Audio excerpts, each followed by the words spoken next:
क्योंकि परमात्मा ने जो बना रखा वो तो होना ही है। तो कबीर परमेश्वर ने 600 वर्ष पहले बता दिया था कि मनया ठीक दर्दी भाई, कलयुग में जब 5505 वर्ष बीत जाएंगे, जब यह मेरी बात सच्ची होगी जो मैं आज बोल रहा हूं। क्या बोल रहे हैं? अब देखिएगा, कबीर सागर में प्रमाण दिखाते हैं आपको परमात्मा ने क्या कहा था। ये कबीर सागर, ये है कबीर सागर प्रथम खंड। और ये किसके द्वारा संशोधित है? कबीर पंथी भारत पथिक स्वामी युगलानंद बिहारी द्वारा पुरस्कृत। मुद्रक एवं प्रकाशक है खेमरा श्री कृष्ण दास, अध्यक्ष श्री वेंकटेश्वर परेश, खेमरा श्री कृष्ण दास मार्ग, मुंबई। अब इसके अंदर आपको दिखाते हैं कबीर वाणी नामक एक चैप्टर है और इसमें परमात्मा ने बताया है कि काल ने न्यों कहा था मैं 12 पंथ चलाऊंगा तेरे नाम ते, कबीर साहब के नाम ते। ये 136 पृष्ठ पे कबीर वाणी नामक ये एक चैप्टर है, बोध सागर का अंग है। ये खंड है, ये चैप्टर है और इसकी ये साखी, द्वादश पंथ चलो सो भेद। परमात्मा ने लिखा था कि द्वादश पंथ काल फुरमाना, इन 12 पंथ चलेंगे मेरे नाम से, इनमें काल का ही फुरमान होगा, उसका ही आदेश और मंत्र चलेगा। भूले जीव न जाओ ठिकाना, ताते आगम कह हम राखा, वंश हमारा चूड़ामणि शाखा। अब यहाँ प्रथम जग में जागू भरमावे, दूसरा सूरत गोपाल, तीसरा मूल निरंजन की वाणी, और फिर टकसार पंथ, फिर यह आगे बता रखा है सतनामी पंथ, और ये राम कबीर पंथ, परम धामवाणी पंथ। तो ऐसे यहाँ तो पद्य भाग में है। अब आपको गद्य भाग से परिचित कराते हैं। परमात्मा ने काची नहीं छोड़ रखी। अब ये चैप्टर है कबीर चरित्र बोध और ये खंड वही है बोध सागर का, 1870 पृष्ठ कबीर सागर में। यहाँ गद्य भाग में लिखा है कबीर साहब के पंथों का वृंतांत। नारायण जी का पंथ, ये नारायण जी का गलत लिख दिया इन्होंने, कबीर पंथियों ने। यहाँ चूड़ामणि आना चाहिए था। नारायण दास जी ने तो स्वीकार ही नहीं किया था परमात्मा के पंथ को। ये देखो, फिर यागुदास पंथ, सूरत गोपाल पंथ, मूल निरंजन पंथ, टकसारी पंथ, सतनामी पंथ, भगवान दास पंथ, कमाली पंथ, राम कबीर पंथ, परम धाम की वाणी पंथ, जीवा पंथ, और बर्मा है गरीबदास पंथ। अब हमारा इससे लिंक है कि बर्मा गरीबदास पंथ है। अब यहाँ देखो, हम फिर वापस आते हैं कबीर वाणी चैप्टर पे। ये देखिएगा,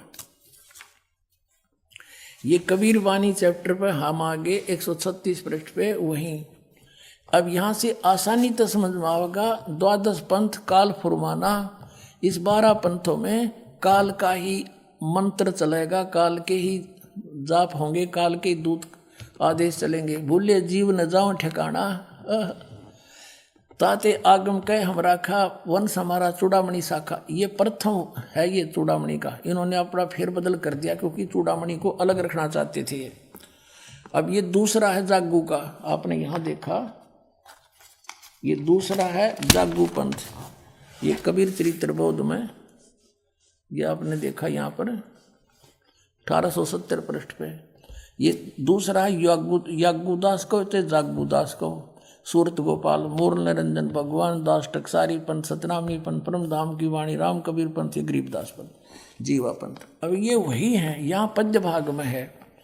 अब प्रथम जागू, ये दूसरा है जागू, अनिल दास ने ठीक किया, और तीसरा सूरत गोपाल, चौथा मूल निरंजन, फिर टकसारी पंथ, फिर भगवान दास पंथ, जीवा पंथ, सतनामी पंथ, जीवा पंथ, राम कबीर पंथ। ये 10वां है, ये है वो कमाल का पंथ, और 11वां है परमदानी पंथ का पंथ। अब 12वां यहाँ से शुरू होता है। आदरणीय गरीबदास साहिब जी का जन्म संवत 1774 में हुआ था। ये गलती से 75 लिखा है।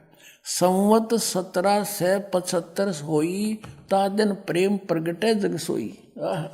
137 पर पढ़ेंगे हम। आज्ञा रहे ब्रह्म बोध लावे, कोली चमार सबके घर खावे, साख हमारी ले जीव समझावे, असंग जन्म ठोर नहीं पावे। और बर में पंथ प्रगट हो वाणी। ये बर महापंथ गरीबदास के पंथ में कहते हैं, मेरी महिमा की वाणी, मेरी लीला की वाणी पुनः प्रगट होगी उसके द्वारा, और शब्द हमारे का निर्णय ठानी। बर में पंथ प्रगट हो वाणी, हवे वाणी ये हवे है, और शब्द हमारे का निर्णय ठानी। अस्थिर घर का मरम ना पावे, ये 12 पंथ हम ही को ध्यावे। कि 12 पंथ तक, गरीबदास पंथ तक ये उस स्थायी स्थान पर नहीं जा सकते, सतलोक प्राप्ति नहीं कर सकते। फिर कहते हैं बर में पंथ हम ही चलावें, बर में पंथ में हम ही चलकर आवेंगे। गरीबदास वाले में आगे चल गए और सब पंथ मिटा के एक का पंथ चलावें। और कहते हैं अब परमात्मा ने कलयुग को 3 चरणों में बांटा है। ये प्रथम चरण कलयुग निर्याना, तब मगर मांडो मैदाना। प्रथम चरण कलयुग का उस समय समझो जब मैं घर से सह शरीर जाऊंगा, वो प्रथम चरण होगा। और बीचली पीढ़ी का कब होगा? 5505 बीत जाएंगे तब। अब देखो आगे ये बताया कि कलयुग ऐसे ऐसे बीतेगा। और फिर बताया है कि 5000, ये कलयुग के विषय बताया कि 5505 तब ये शब्द होगा साचा। ओए होए, कहते 5505 वर्ष जब बीत जाएंगे तब यह मेरी बात सच्ची होगी। और फिर कहा है कि धर्मदास मोरी लाख दोहाई, ये मूल शब्द किताबा न जाई। धर्मदास जी से कहा था भगवान तो लाख दोहाई, धर्मदास मोरी लाख दोहाई, ये मूल ज्ञान किताबार न जाई। इसको अभी बताना नहीं किसी को। पवित्र ज्ञान तुम जग में बाखो, मूल ज्ञान तुम गुप्त ही राखो, गोई ही राखो। मूल ज्ञान जो बाहर पर ही, बिचली पीढ़ी हंसनी तर ही। अब क्या बताते हैं परमात्मा कि अगर यो सत सही ज्ञान इन काल के दूतां का हाथ लग गया, ये दूसरे पंथों के, तो यह बिचली पीढ़ी जो आपका आज जन्म है पुण्यात्मा हो, वर्तमान में ये 2012 में आपको कह रहा हूँ, तो ये सब काल के दूत भी ये ज्ञान बता दे पाते, आज हम भगवान को पहचान नहीं सकते थे। मूल ज्ञान जो बाहर पढ़ी, ये बिचली पीढ़ी हंस वंश नहीं तरही। 33 अरब ज्ञान हम बाख्या, मूल ज्ञान हमने गुप्त ही राख्या। मूल ज्ञान तुम तब तक छुपाई, जब लग 12 पंथ मिटाई।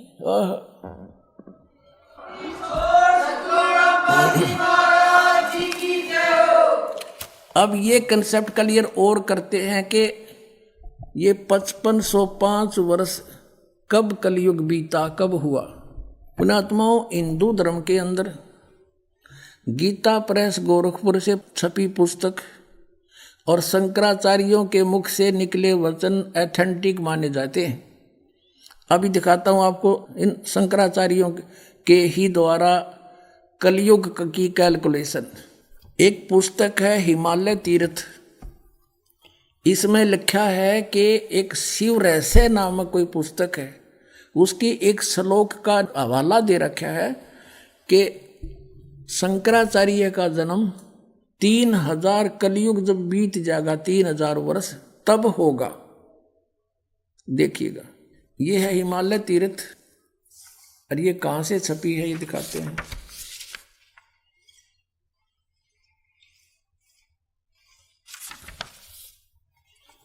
और ये प्रकाशक है रंजनु चक्रवर्ती, रामबाण राय रोड कलकत्ता।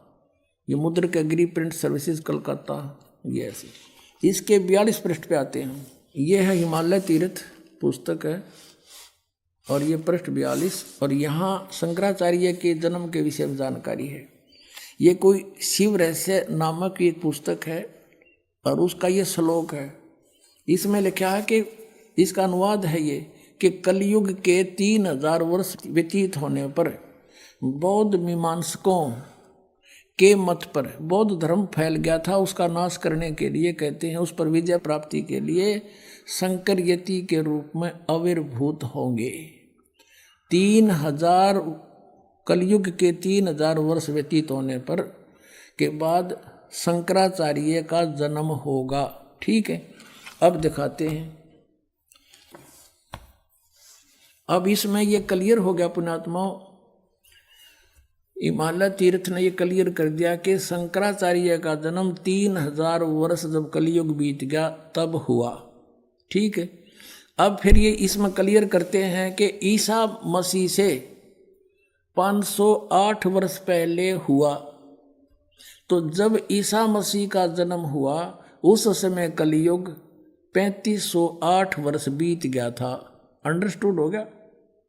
ईसा से 508 वर्ष पहले और कलयुग के 3000 वर्ष बीत जाने पर तो ईसा जी का जब जन्म हुआ तो उससे ये सिद्ध हो गया कि 3508 वर्ष कलयुग बीत चुका था। अभी दिखाते हैं, देखिए। और अब 2000 चल रहा है, 2012। ये देखो, ये है एक पुस्तक है ज्योतिर्मय ज्योतिर्मठ, और ये कहाँ से छपी है ये दिखाते हैं आपको। ये है ज्योतिर्मय ज्योतिर्मठ, ये इनके संरक्षक हैं। ये है जगत गुरु शंकराचार्य स्वामी स्वरूपानंद सरस्वती जी, जो वर्तमान में द्वारका ज्योतिष पीठाधीश एवं द्वारका शारदा पीठाधीश्वर, ये दोनों के पीठाधीश्वर हैं वर्तमान के, स्वरूपानंद जी। इनकी देखरेख में लिखी गई है। संपादक लेखक एवं संकलन करता है विष्णुदत्त शर्मा, अध्यक्ष आध्यात्मिक उत्थान मंडल दिल्ली। प्रेरणा स्रोत ये है, मुद्रक है फाइन इंटर एंड पैक्स, ये सारा कुछ लिखा है। प्रकाशक अखिल भारतीय आध्यात्मिक उत्थान मंडल, ये सारा लिखा है इनका। रामनगर तिवारी, मंडोली रोड, सादरा, दिल्ली से। अब इसके 11 पृष्ठ पे कितना क्लियर किया है? 11 पृष्ठ पे यहाँ से आते हैं आदि शंकराचार्य संक्षिप्त जीवन परिचय। हम सिर्फ इतना ही लेते हैं कि लगभग 2500 वर्ष पूर्व शंकराचार्य का जन्म चरमराती अवस्था में कलयुग के युग में केरल प्रांत में पूर्णा नदी के तट पर हुआ। हम यहाँ लेते हैं।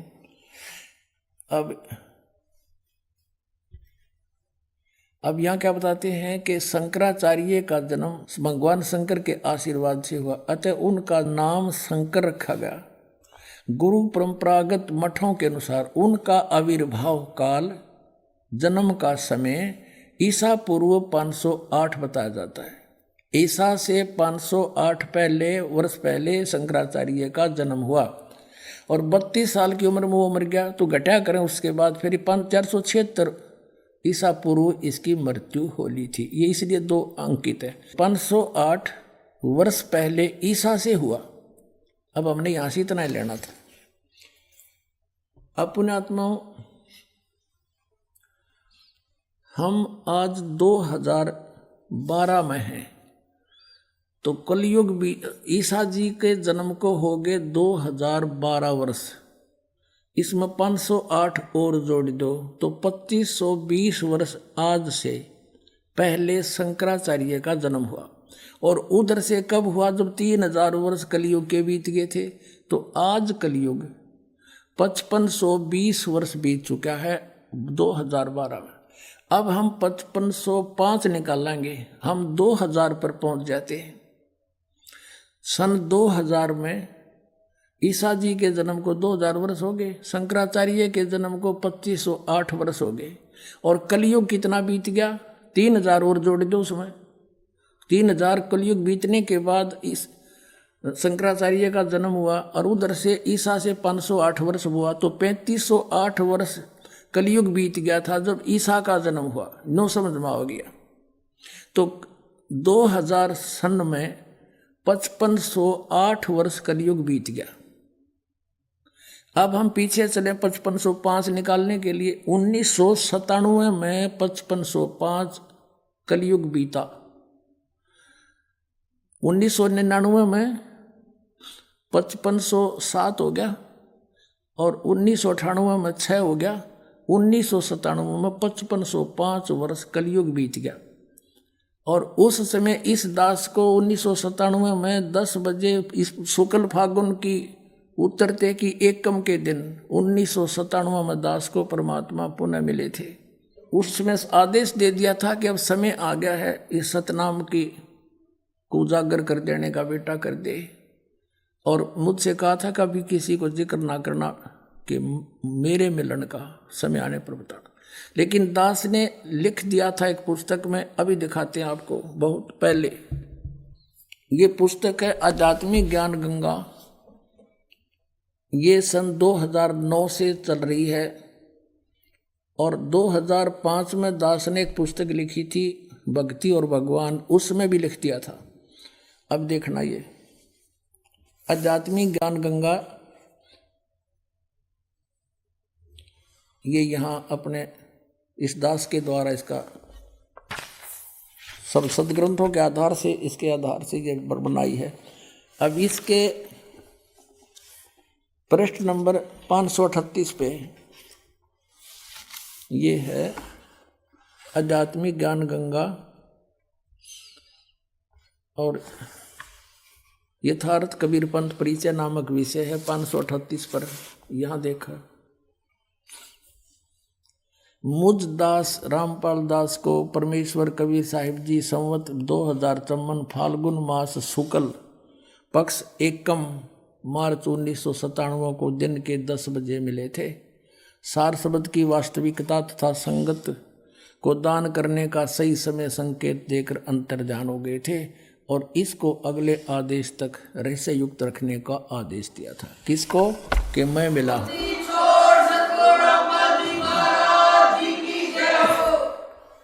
तो पुण्यात्माओं, ये दास ने कोई बाद में नहीं लिखी, ये 5505 तो ईब समझ में आई हमारा। ये ईब कैलकुलेशन करी दोबारा, भाई कैसे सेट होया। ये वहाँ नो का नो, जिसने मालिक ने बना के भेज रखा उसमें कमी नहीं रह सकती।